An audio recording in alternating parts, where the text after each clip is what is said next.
हमने तो सर फट रहा था कल, और मैं आया भी 8:20 में, और रात को सोए तो हैंग था मैं, इसलिए नहीं कर पाए हम लोग।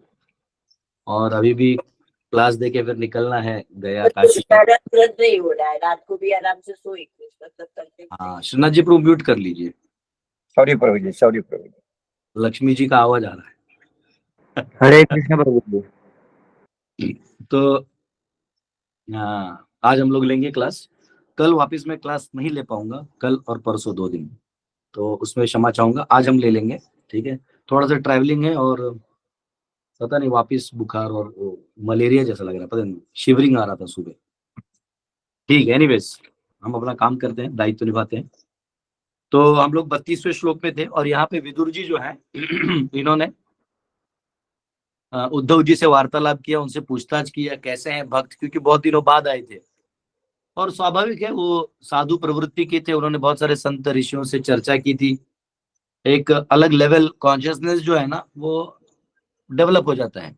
कॉन्शियसनेस ऑलरेडी प्योर होता है, परंतु जब माइंड, इंटेलिजेंस और ईगो इसका बैलेंस ठीक नहीं होता, तो कॉन्शियसनेस के माध्यम से ये एक्टिविटी करते हैं गलत।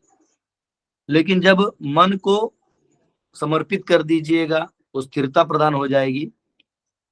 जो अहंकार है ये ऑलमोस्ट जीरो के इक्वल हो जाएगा, और जो बुद्धि है ये भगवान के बारे में सोचने में लगने लगेगा। तो वो स्थिति जो है, वहां जो हमारी चेतना बाहर आएगी, वो सबको उद्धार करने योग्य होगी।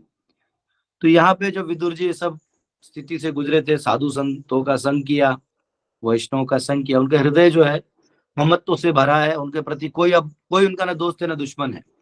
पहले भी, इनफैक्ट तो पहले भी संत प्रवृत्ति के थे। उन्होंने धृतराष्ट्र को जाते जाते पूरा समझाया कि हे मेरे प्रिय धृतराष्ट्र, तुम ये जो कर रहे हो अपने बेटे के लिए गलत है। और कैसा होता है, राजा का दायित्व होता है कि जो गलत कोई करे तो उसको इमीडिएटली दंड देना चाहिए, राजा होता है, चाहे वो आपका बेटा ही क्यों ना हो। क्योंकि आपने तो मैसेज देना है ना समाज में कि कोई नहीं करेगा। एक बार आपने अपने बेटे को बचा लिया तो फिर आप कुछ नहीं कर सकते। बेटे को बचा लिया आपने गलती करते हुए, तो अब समाज आपको नहीं छोड़ेगा, क्योंकि हर जगह गलती करेगा तो आप राजा ही नहीं बचोगे। ना आपका बेटे का ओहदा बचेगा, ना आपका रिस्पेक्ट बचेगा, फिर आप जबरदस्ती, आपको डंडा मार मार के काम करना पड़ेगा। जब आप अपने निकटवर्ती लोगों को भी दंडित करते हो तो समाज में मैसेज जाता है, क्योंकि कोई भी क्यों ना हो, अगर वो गलत करेगा तो उसके अंतिम परिणाम भोगेगा। तो ये समाज में मैसेज जाता है एक शासक के पॉइंट ऑफ व्यू से। लेकिन धृतराष्ट्र एक कार्यकारिणी राजा होने के बावजूद ये मैसेज को नहीं दे रहे थे। तो एज ए एडवाइजर अगर विदुर जी एडवाइस नहीं देते तो एक तरह से विदुर जी भी, मतलब एक तरह से ट्रेटर निकलते, गद्दार निकलते, वो पांडवों के नजरों में गिर जाते। ऑब्वियसली उन्होंने इसके लिए भी नहीं किया कि किसकी नजर में चढ़ना है उतरना है। उन्होंने अपने धर्म का निर्वाह किया, उन्होंने अपना कर्तव्य का निर्वाह किया। उनको दुर्योधन ने निष्कासित किया, उसका उन्होंने फायदा उठाया। देखो, कोई घर से निकाल देना, निकलो बाहर, गेट आउट, निकल जाओ, कुछ अच्छा होने वाला है। हाँ, कोई जेल से, हमारे कृष्णानंद प्रभु है, हमारे एक सीनियर शिक्षा गुरु हैं, बताते थे अपने क्लास में कि कोई अगर आपको जेल में, आप हो अंदर में, अंदर के कैदी आपको बहुत मार मार के बाहर निकाल रहे हैं, ठीक है, तो आपको क्या करना चाहिए, खुशी खुशी निकलना चाहिए, क्योंकि जेल के बाहर निकाल रहा है। ठीक है, लॉकर, अच्छा लॉकर मिले, इसके खोज में आप जेल में हो, तो ये गलत है। तो आपको अगर कोई निकाल रहा है तो खुशी खुशी आपको एकदम हृदय से निकल जाना चाहिए कि बहुत अच्छा आपने निकाला मुझे। तो end of the day Vidur ji जो है धीरे धीरे सारा यात्रा करके जब पहुंचते हैं तो ऑलरेडी महाप्रभु जो भारत यात्रा किए थे, दक्षिण भारत, समय लगा था। और साधु लोग जो है 4 महीना प्रवास नहीं करते, स्पेशली चातुर्मास में। हालांकि अभी जो सरकार ने नियम निकाला है कि ट्रेन में वेटिंग लिस्ट वाला नहीं बैठ सकता, उसके चक्कर में मेरा प्रवास बंद हो गया है। अब मुझे हेलीकॉप्टर खरीदना पड़ेगा। तो आया, मुश्किल है। हाँ, तो एनीवेज पता नहीं, कम से कम जनरल बोगी ही ऐड कर देंगे तो हम जैसे जो सिंपल बजट में काम चलाते तो हम लोग का काम होगा, नहीं तो बड़ा मुश्किल है।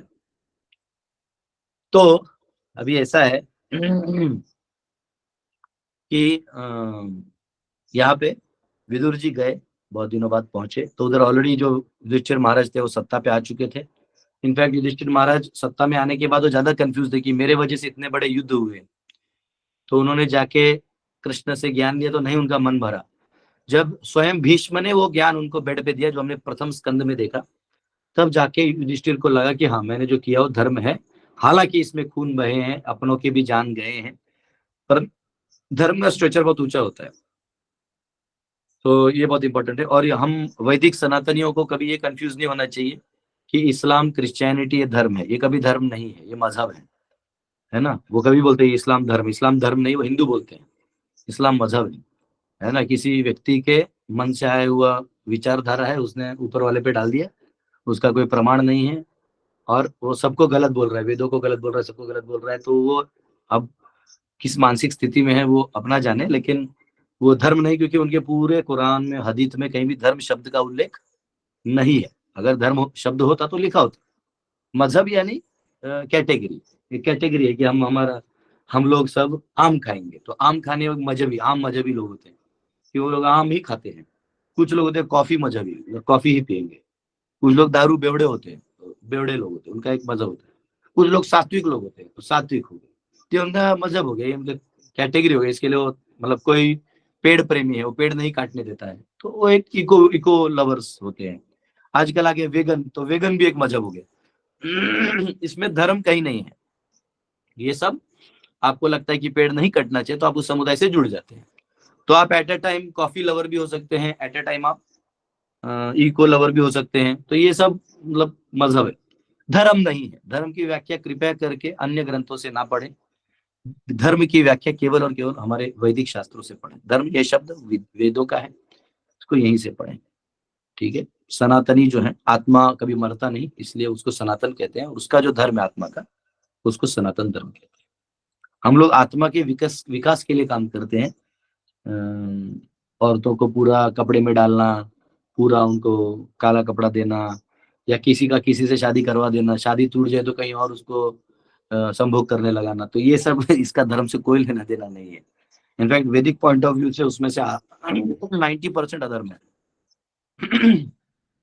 तो धर्म की व्याख्या, मेरा हम्बल रिक्वेस्ट है, कमेंट में कुछ ना लिखें। जब मैं बोल रहा हूं तो आप इस पे ध्यान दें। तो आपको म्यूट करके अनम्यूट करके बोलना भी नहीं है। तो पॉइंट ये है, मैं इसलिए कह रहा हूं क्योंकि विदुर जी जो संत बने, तो कल कोई भी फकीर बाबा आपके पास आते तो उसको सुनने की जरूरत नहीं है। वो मजहबी, उसके मन में एक ही है, कैसे लूटना है, और कुछ नहीं है। ये चीज को इसलिए ध्यान रखिएगा, कई बार हमारे बेचारे डिवोर्स साधु संत है ना, क्लास दे देते हैं, तो उनको लगता है ये लोग भी संत हैं। संत वंत है, धर्म वर्म कुछ नहीं है, ठीक है। वो एक मजहब है, वो अपना काम कर रहा है, करते रहेगा, कोई बात नहीं, अपना करते रहेगा। दुनिया में 1 करोड़ प्रकार की प्रजाति है, वो भी एक है ना, कोई दिक्कत नहीं। वो आपस में सुखी रह लें मजहब में, तो भी ठीक है। तो यहाँ पे विदुर जी जो है, अब वो बोलेंगे अरे ये कहाँ से आ गया, इसलिए आ गया। कई बार क्या होता है कि हम लोग जब धर्म बोलते हैं ना, तो हम लोग के माइंड में सारे आ जाते हैं। सारे मत लाइएगा, धर्म बोलते ही वैदिक धर्म लाइए, आगे नहीं लाइए। आगे कुछ भी धर्म नहीं, वो सब मजहब है, सब क्रिश्चियनिटी भी मजहब है। कॉन्स्टेंटिनोपल राजा जो था, उसको ज्यूज लोगों से पंगा हो गया था। तो ऑलरेडी जीसस जो था वो जू ही था। तो जीसस चाहता था कि ज्यू अच्छे बने तोरा को। तो उसमें एक पॉल नाम का बंदा था। तो कॉन्स्टेंटिनोपल ने सोचा कि इस क्रिश्चियन को उठाते नया धर्म बना देते हैं, ताकि हम जू को कंट्रोल कर पाए। तो उसने कॉन्ट्ररी में एक बंदा खड़ा कर दिया और उसको प्रमोट कर दिया कि आज से कॉन्स्टेंटिनोपल जो है वो क्रिश्चियनिटी स्वीकार करता है। वेटिकन को किंगडम बना दिया और जूस को साइड लाइन कर दिया, जहां जहां जू मिले उनको मारा। इसलिए जू कंसोलिडेट हो गए। लास्ट में इनमें भी लड़ाई हुआ, तो लास्ट में इनमें सेटलमेंट भी हो गया। तो अब नया टर्म आया, जुड़ाओ क्रिश्चियन। फिर इस्लाम नया खड़ा हो गया, तो उनसे लड़ाई होने लगा। फिर बाद में इन लोग भी सेटल हो गए, भाई जिंदा तो रहना है। इनमें आ गया अभी इब्राहिम कल्चर, ठीक है, अब्राहम कल्चर। तो जो कल्चर है अपने पास रखिए, वैदिक सनातन प्योर है, प्योर ही रहेगा। हमारा एक बूंद अमृत है। जैसे एक बूंद अमृत गिरता है तो कुंभ मेला लग जाता है करोड़ों का। वैसे एक सनातनी अगर प्योर लाइफ जीने लगे, उसके केवल कदम रखने मात्र से जितने भी उस राज्य में पाप हुए वो भी हट जाएंगे।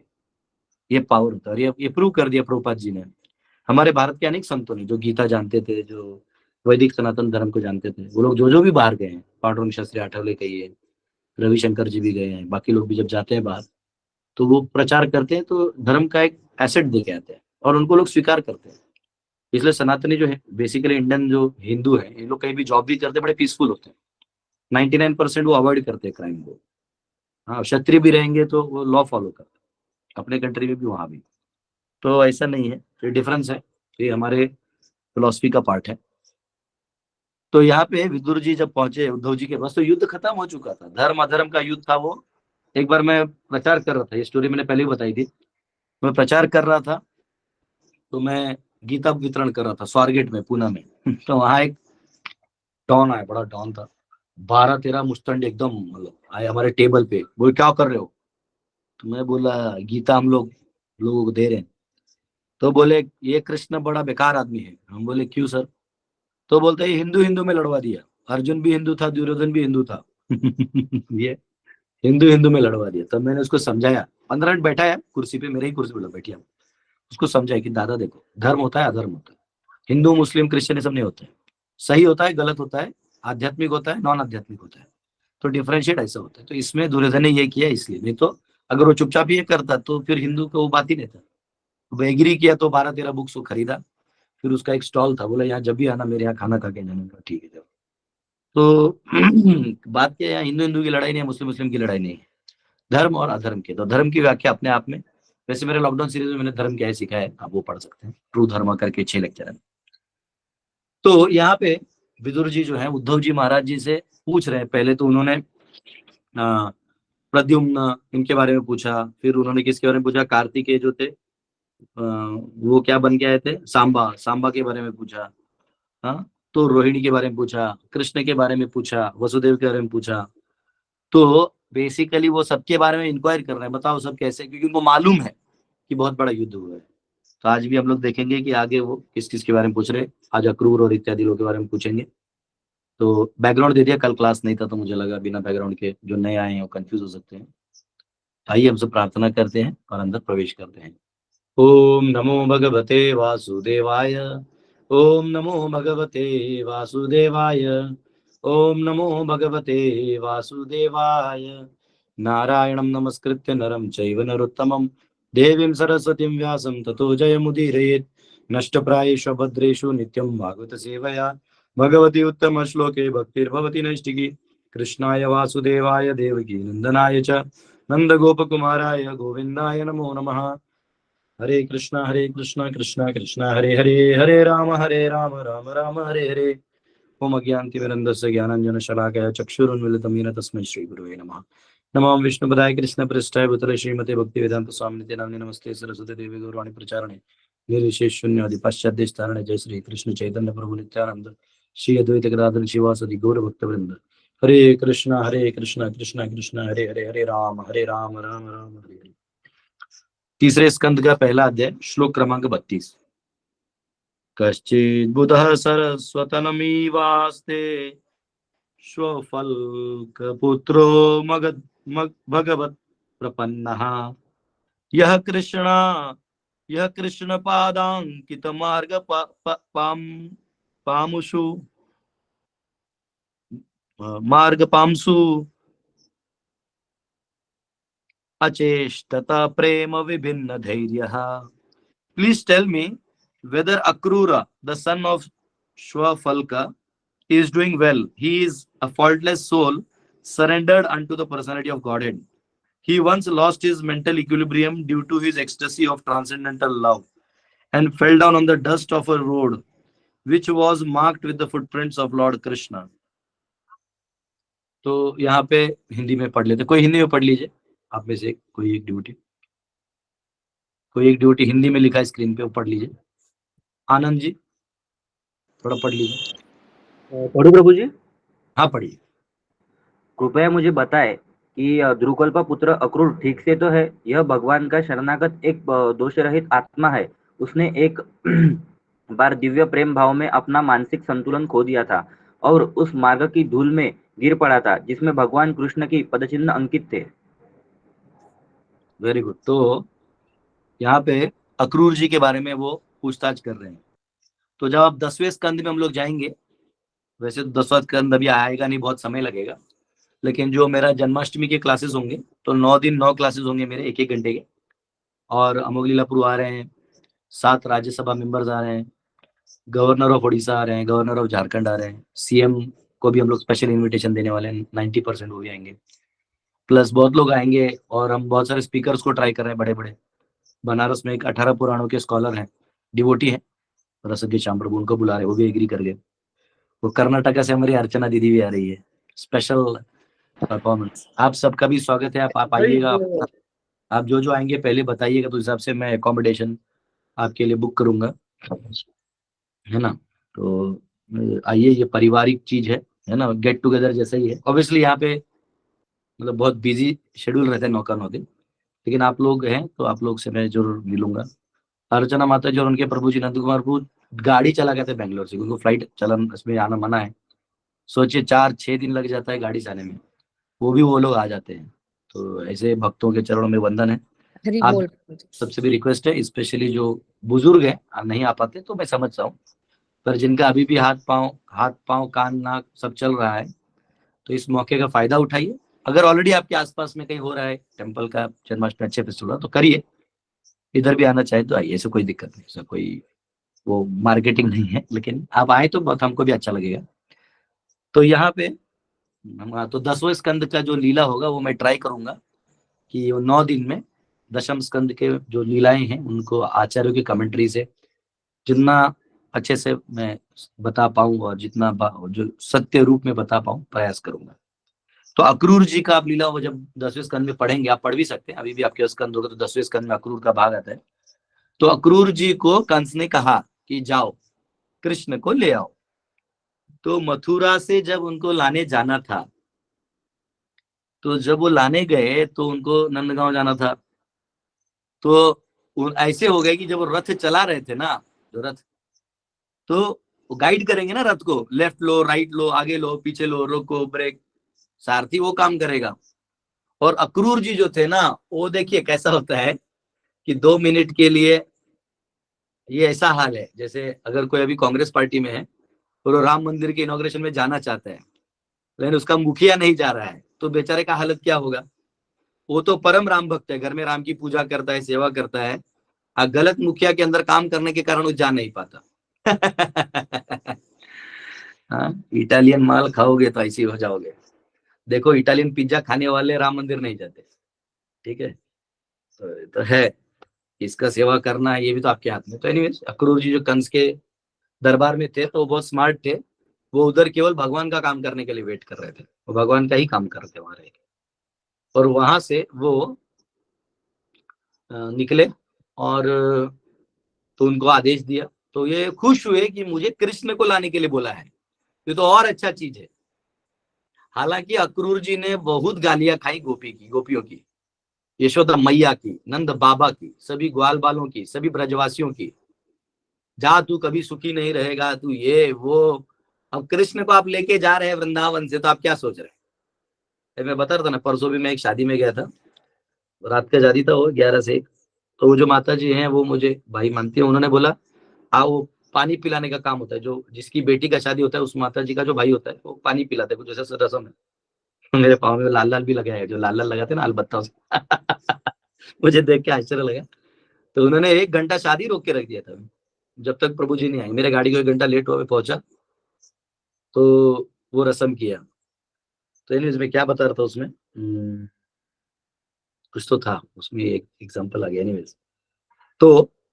एनीवेज तो क्या, इससे पहले मैं क्या कह रहा था, उसके लिए एग्जांपल दिया मैंने। अक्रूर जी को कृष्ण जी को लेकर आने के लिए भेजा गया था। इसको अक्रूर जी को कृष्ण को लाने के लिए भेजा गया, चलो ठीक है, जो भी इसमें कनेक्शन है। गाली दे रही थी। हाँ, गालियां। तो उस शादी में मैं जब बैठा था तो हमारा तो रस्म हो गया, अब इमीडिएटली निकल नहीं सकते ना, तो थोड़ा देर रुका था मैं 1-2 घंटा की भाई और विधिया होने दो, थोड़ा बैठूंगा। तो मैं और ड्यूटी रात भर बैठे थे 1 बजे तक। वो उधर जो लेडीज हैं लड़की की, वो लड़का का भाई का भी एक रस्म होता है, वो आके कुछ करता है लेन देन, मतलब कुछ गिफ्ट देता है और बैठा रहता है।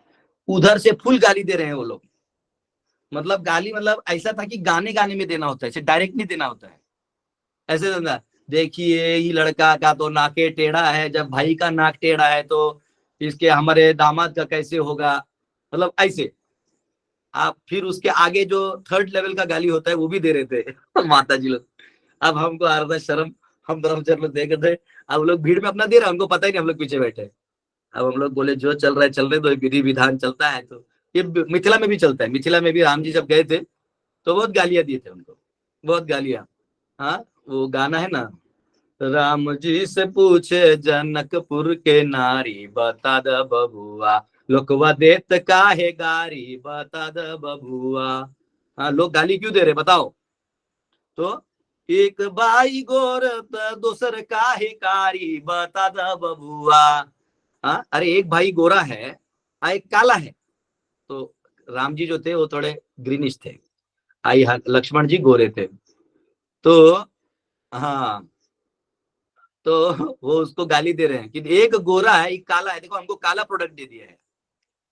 एक भाई गोर दूसर काहे कारी, बता द बबुआ लोकवा देत काहे गारी, बता द बबुआ। हाँ, वो दशरथ पे गाली दे रहे हैं। हाँ, एक मर्द पे चार चार गो नारी, मतलब दशरथ जी के 4 पत्नियां थी। तो देखिए कैसे ये झेलता है बुढ़वा, मतलब लड़की के लड़की के बाप को, हाँ, लड़की के बाप को वो बुढ़वा बोल रहे हैं उधर ही, आप सोचिए। तो रामभद्राचार्य जी अभी मिथिला गए थे तो उनका गाड़ी रोक दिया गया था। गाड़ी रोक के, क्योंकि वो राम जी के भक्त हैं, तो सीता माता के एरिया में आए हैं, बिना गाली खाए कैसे जाएंगे।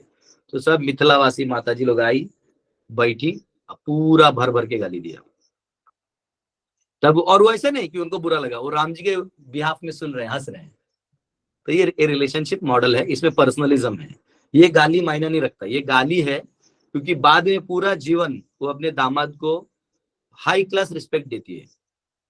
तो मन में कुछ भड़ास है, बोलना है तो अभी निकाल दो, तो वो कोई निकालता नहीं, बस बोलने के लिए बोलते हैं। और वो लोग का भी जो बेटी होता है तो वो लोग भी करते हैं, तो रसम है, वो कोई मायने नहीं। तो यहाँ पे अक्रूर जी जो है, अब जब पहली बात तो जब वो आए तो ऐसा रथ दिखता है कि रथ लेके जा रहे हैं, और जहां जहां उनको कृष्ण के फुटप्रिंट्स दिख रहे हैं तो कृष्ण के मेमोरीज में जा रहे हैं, उनके ग्लोरीज को सुन रहे हैं। और ये तो अभी के ग्लोरीज हैं जो लीला की है, उनकी अभी की महिमा है, लेकिन अनादिकाल से भगवान है ना, भगवान अभी अभी तो सिर्फ प्रकट हुए हैं इधर, है ना। तो जैसे बिच्छू होता है, वो भूसे के ढेर में से बाहर आता है। तो भूसा जो है, भूसा उसके ढेर से जब वो बाहर आता है तो इसका मतलब ये नहीं कि भूसे से बिच्छू आता है, बिच्छू कहीं से भी आ सकता है। लेकिन आपको भूसे से ढेर से दिखा तो आप उसको बोल रहे हैं कि भूसे के ढेर से पैदा होता है। तो वैसे ही भगवान धरातल पे आ जाते, प्रकट हो जाते, इसका मतलब ये नहीं कि यहाँ किसी माँ के गर्भ से प्रकट होते हैं। क्योंकि जब वो वराह रूप में आए तो भी नहीं वैसे प्रकट हुए, जब वो नरसिंह रूप में आए तो खंबे से प्रकट हुए, है ना, विदाउट मदर फादर। तो ऐसा कोई लेना देना नहीं है, वो कहीं से भी प्रकट हो सकते हैं, और वो अपनी स्वराट है, अभिज्ञ स्वराट, वो जब चाहे जहां चाहे जैसे चाहे कर सकते हैं। We have no right to question, हमें क्वेश्चन करने का कोई अधिकार है ही नहीं। तो यहाँ पे जो है और ये कह रहा था मैं, तो यहाँ पे अक्रूर जी जब आए तो भगवान का देखे, और स्मरण में जाके वो जो कमांडर था, जो रथ चला रहा था सारथी, उसको बताना ही भूल गए कि हमें किस दिशा में जाना है। वो किसी भी दिशा में जाने लगा, आगे आगे वो उधर हस्तिनापुर की तरफ जाने लगा रहा था। फिर आधे रास्ते में जो सारथी था उसको भी लगा कि कहीं हम लोग ज्यादा गलत तो नहीं, तो पीछे मुड़ा। तो ये थोड़ा हाँ हाँ, अरे हम लोग गलत आ गए, चलो चलो चलो पीछे चलो। फिर ऐसे गए, फिर ऐसे से ऑलमोस्ट मथुरा पहुंच गए। बोले रे, फिर वो अपने आप को बहुत कंपोज किए, है ना, कंपोज किए और वहां गए, समहाउ पहुंचे नंदगांव। जब वहां पहुंचे तो वहां सभी गोपियों ने घेरा, यशोदा मैया ने घेरा, कहाँ ले जा रहे हो इसको। तो बोले कि कंस ने बुलाया है मामा। अब कंस तो राजा ने नहीं बुलाया था, राजा बुलाता तो फिर सारे नंद ग्वाल वाले एक साथ चले जाते, लेकिन वो राजा ने नहीं बुलाया था, मामा जी ने बुलाया है ना, मामा देवकी का पुत्र है ना, तो मामा जी ने बुलाया है, आओ। जैसे वो गाना है देखिए, आइए ना हमारा बिहार में, उसमें गाना है, ठोक देंगे कट्टा कपार में, आइए ना हमारे बिहार में। वो गाना सुन के प्यार तो झलकता है गाने में, लेकिन अंदर में बोल रहा है आइए हम ठोकेंगे आपको। इसे कंस बोल रहा है, अरे मैं तुम्हारा मामा हूँ, आओ आओ। तो वो आ रहा है। आज लगता है पार्थ सारथी ने मुझे पिन नहीं किया, आज मैं छोटे स्क्रीन में दिख रहा हूँ। हाँ, अक्रूर वाला इफेक्ट हो गया लगता है पार्थसारथी पे, वो भी कथा में पहुंच गया है। और मैं पार्थसारथी का सारथी हूँ। तो अक्रूर जी जो है वो पहुंचे, जब कृष्ण को लेके जा रहे थे रथ पे, सब रथ के आगे पीछे खड़ा हो गया, नहीं जाने देंगे नहीं जाने देंगे। और अक्रूर जी जब गए तो अक्रूर घाट आते, मुझे लगता है वृंदावन से ले गए थे, मिलेंगे बाद में क्लास के बाद।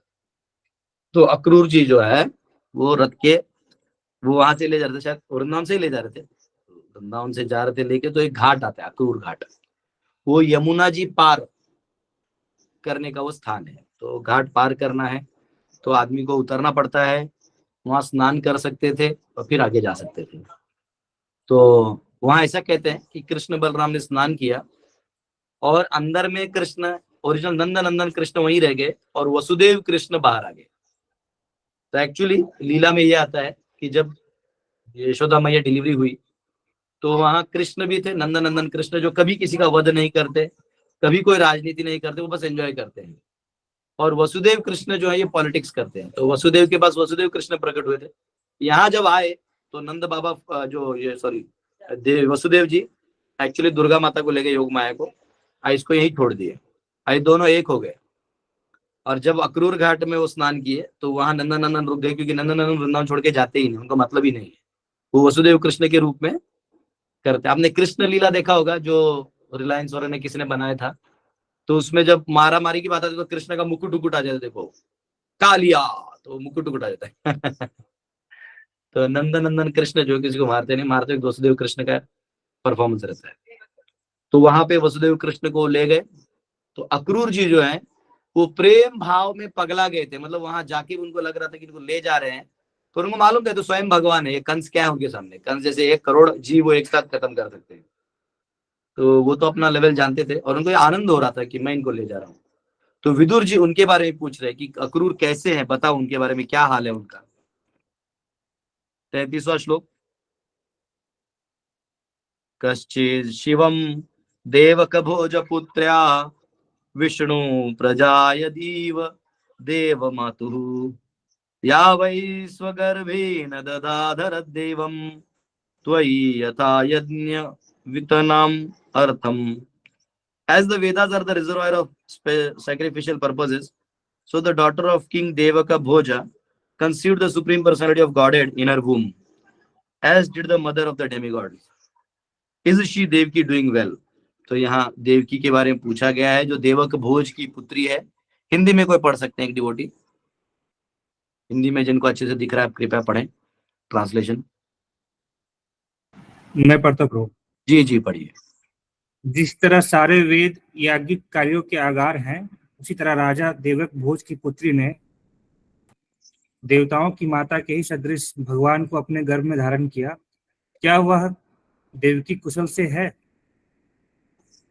तो यहाँ पे जो भगवान को धारण की देवकी माता, जब कंस को मार दिया कृष्ण ने और देवकी और इन लोगों को बंधन से छुड़ा दिया, और राजा उग्रसेन शूरसेन को उन्होंने वापिस स्थापित कर दिया। और शूरसेन के बारे में पिछले कुछ लोगों ने पूछा था। तो कृष्ण के सारे संबंधियों के बारे में पूछ रहे हो, अपने संबंधियों के बारे में नहीं पूछ रहे। ये भक्त का गुण होता है, वो भगवान का चिंतन करता है। जगन्नाथ जी का सेवा हुआ, उनको भोग लगा, वो जगन्नाथ जी का चिंतन करता है तो जगन्नाथ जी उसका चिंतन करते हैं। आप अपना चिंतन करोगे तो भगवान अपना चिंतन करेंगे। टिट फॉर टैट, ये था माम प्रपद्यन्ते ताम तथैव भजाम्यहम् मम वर्तमान वर्तन्ते मनुष्य पार्थ सर्वशः। अगर आप अपने चिंतन में लगे रहोगे तो भगवान भी अपने चिंतन में लग जाएंगे, तुम्हें छोड़ देंगे, लो माया के साथ खेलो। आप माया में उनको पुकारते बैठोगे तो आपके बारे में सोचेंगे कि इसको अब कैसे मुक्त किया जाए, किस संग में डालेंगे तो ये पार होगा, क्या करने से ये होगा। उधर आप अपना दिमाग मत लगाइए, क्योंकि काल के गति को आप पकड़ नहीं सकते, माया के चाल को आप पकड़ नहीं सकते। आप केवल प्रामाणिक रह सकते हैं, प्रामाणिक रहेंगे भगवान बचा लेंगे, और कोई नहीं बचा सकता। गुरु मार्गदर्शन करते हैं और बहुत कृपा हुई गुरु की किसी पे, तो फिर उसको इंडिविजुअली भी उठा के ले जाते हैं। फिर उतना आपका गुरु से वो वाला समर्पण वाला सरेंडर होना चाहिए, तो है ना। तो ऐसा है। तो ये देवकी के बारे में पूछ रहे हैं। 34वां। अपि स्विद आस्ते भगवान सुखम वो यसा तो ताम काम दुघो अनिरुद्धः यम आमनति स्म हि शब्द योनिम मनोमयम सत्वतुरीय तत्वम. May I inquire whether Aniruddha is doing well? He is the fulfiller of all the desires of the pure devotees, and he has been considered from yore to be the cause of the Rig Veda, the creator of the mind, and the fourth plenary expansion of Vishnu. तो यहाँ हिंदी पढ़ लीजिए कोई.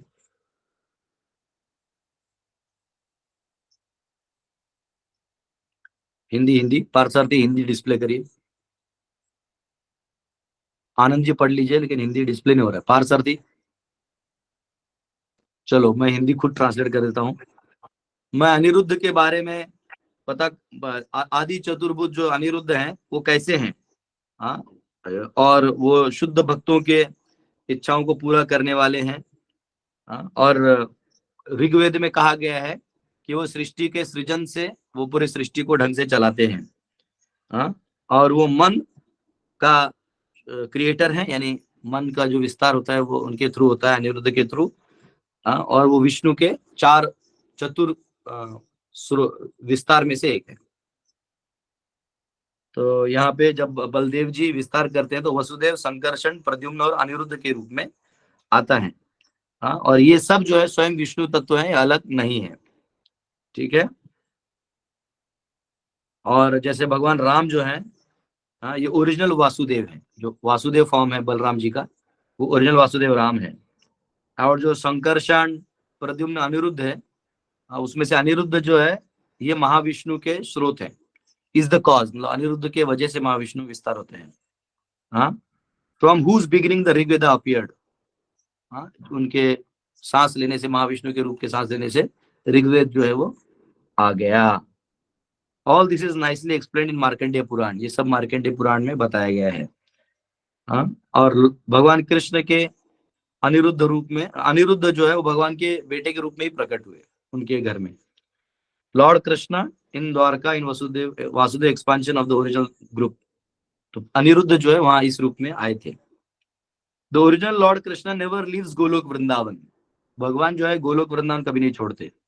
All the plenary expansions are one and the same Vishnu tattva and there is no difference in their potency. इसलिए अनिरुद्ध, प्रद्युम्न सब जो है ये सब भगवान विष्णु तत्व ही है, और ये एक्चुअली परफॉर्म करते हैं. भगवान गोलोक छोड़ के नहीं जाते, लेकिन वो अपने भक्तों के लिए खुद आते हैं एक बार, ब्रह्मा जी के दिन में एक बार. इसलिए वो नंद नंदन कृष्ण जो है ना, इसका वर्शिप वैष्णव, गौड़ीय वैष्णव बहुत स्पेशल करते हैं. ठीक है. तो आज हम लोग यहाँ रुकेंगे. उसका कारण ये है कि एक तो अंदर से बहुत वो लग रहा है, हड्डी दर्द कर रहा है, पता नहीं क्या हो गया, और दूसरा है कि मुझे अभी निकलना है, वहां मेरे यात्रा का बस आएगा, तो वहां पहुंच के लोगों को मिलना है और आगे कुछ करना है. तो कल और परसों 2 दिन में क्लास नहीं ले पाऊंगा, तो और तरसों हम लोग कर देंगे, लेकिन मैसेज में डाल दूंगा नो क्लास वाला, ताकि आपको वो ना हो. या आपको चाहे तो आप ऑन कर सकते हैं, आपस में डिस्कस कर सकते हैं. सजी सूत्र तुम करोगे क्वेश्चन आंसर 2 दिन? कर लेंगे प्रभु. हाँ, तो एक काम करो, आपके जो भी क्वेश्चन है हमारे सची सूत्र प्रभु ऑनलाइन रहेंगे, तो आपको जिनको लग रहा है लॉग इन करके थोड़ा क्वेश्चन आंसर कर सकते हैं. कभी कभी मुझसे करने में ना लोग डर जाते हैं, पता नहीं क्यों डरते, वैसे बहुत भला भला आदमी हूँ. मैं भी एक सिंपल मनुष्य हूँ, परंतु कभी कभी लोग लगता है कि हार्ड आंसर दे देते हैं प्रभु जी. तो हमारे सची सूत्र प्रभु बहुत सॉफ्ट स्पोकन है कि नहीं वो तो कल पता चलेगा. तो सची सूत्र प्रभु आप क्वेश्चन आंसर ले सकते हैं, तो अच्छा रहेगा. देखिए कितने लोग ज्वाइन करते, कोई दिक्कत नहीं है. 2 दिन में थोड़ा एक्स्ट्रा ट्रैवलिंग में हूँ, और जैसे कल 16 घंटा की, आज भी फिर गया जाना है, रात में सुबह उठ के निकल के वापिस आना है. कल मुझे आरएसएस के जो सेकंड चीफ है इंद्रेश जी, उनसे मिलना है. 18 तारीख को फिर तब तक यात्रा जाना, फिर 18 तारीख को आके मोहन भागवत जी से मिलना है. तो ये क्या हो गया, मेरा यात्रा पहले प्लान था और ये 2 बड़े लोग बीच में आ रहे हैं, तो मुझे रांची वापिस आना आके करना पड़ेगा. और यात्रा में क्या है, जो भक्त आते हैं वो उनके रिलेटिव्स मेरे नाम पे ही यात्रा में छोड़ते हैं, तो मैं अगर यात्रा में ना रहूं तो उनके रिलेटिव्स फिर वो बुरा मान जाता है. ये भी एक दिक्कत है. तो अभी कॉम्बी फ्लैम जो है ये मेरा प्रिय दवाई है, यही संभालेगा अपनी गाड़ी को. Okay, thank you very much. आज आप क्वेश्चन आंसर मैं नहीं करूंगा, आपको कुछ मैसेज करना है अर्जेंट है तो मैसेज कर दीजिएगा. कल क्वेश्चन आंसर, कल और परसों आप लोग लॉग इन रहिएगा. इसको मैं समझूंगा कि आप बहुत सेवक, आप एक्चुअली, क्योंकि सची सूत्र बहुत अच्छा आंसर भी देते हैं, तो 2 दिन आप ट्राई करिए लॉग इन, कुछ नहीं तो क्वेश्चन आंसर सुन लीजिए, आपको क्वेश्चन नहीं तो दूसरे लोग जो पूछ रहे हैं वो डाउट में आपका भी आंसर कुछ निकल जाएगा, ठीक है। हरे कृष्ण। हरे कृष्ण प्रभु जी। हरे कृष्ण प्रभु जी, हरे कृष्ण हरे प्रभु जी। कृष्ण। हरे कृष्ण। एक- एक- प्रणाम गुरुजी। प्रणाम। अरे हरे कृष्ण।